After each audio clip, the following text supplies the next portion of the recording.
कि ई मत बुझिए हक सासू के चल हो बितल रतिया सजल ई जल बुझिए हक ससुर के भावना चल हो मनवा करते मेजर में परंपरा कि जनतानी छूटल जवन दिन से ससुरा ओही दिन से दिलवा ताहर टूटल अब ही हम दे हो लेके आ गई नैहरा बाकी दिलवा तोहरे से जुटल कि जल बुझिए हक साला के भावना चल हो बतिया करेगा पहला क्लास वाला फरमाइश तो प्यार हम करिए तुझसे पहले क्लास से प्यार हम करिए तुझसे पहले आज काल बनिए गियास से आज काल बनिए गियास से प्यार हम करिए तुझसे पहले क्लास से प्यार हम करिए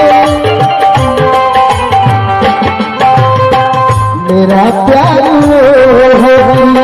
मरते भी तुझको जुदाई दुनिया से हो मिली मुझको जन्नत के बदले खुदा से मेरी तुम्हें दिया प्यार हम करिए तुझसे विकासी हो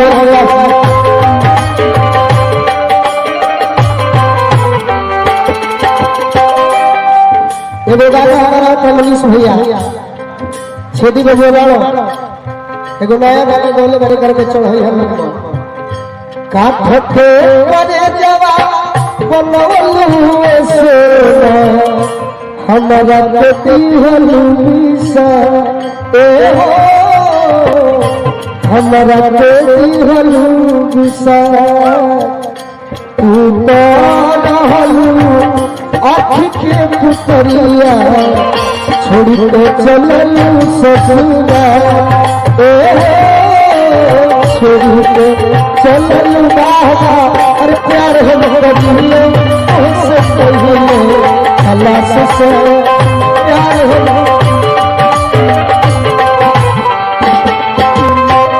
लड़का कहता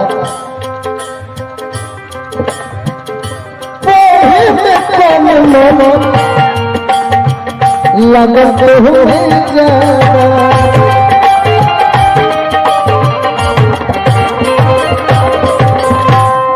तू बला जनी हाथ नैया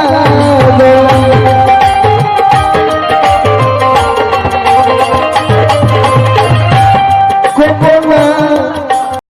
देने होता फैल जाए पास से कोना देने में होता फैल जाए पास से प्यार हम करिए तुझसे पहले खलास से। एक मनीष भैया ने मौका आदेश किया था जाते जाते तो नहीं कहेंगे लेकिन बैठते बैठते चलिए तो कभी जो हुआ कि बैठते बैठते बजा दिया ओठवा के ललिया कनवा के बोली दिनवा धराई रतिया बनिंदिया अरे देह पिया